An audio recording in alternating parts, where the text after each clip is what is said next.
My last weekend was very nice. Saturday morning, I went to the church. At 1 p.m., I come back home to have lunch with my family. In the afternoon, I went walking with my daughter's dog.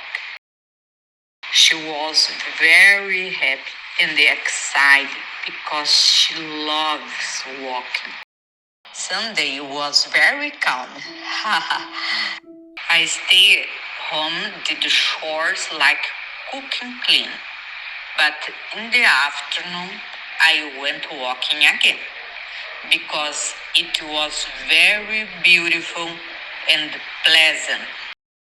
Saturday night, I and my family went to the party. It was a relative's birthday party.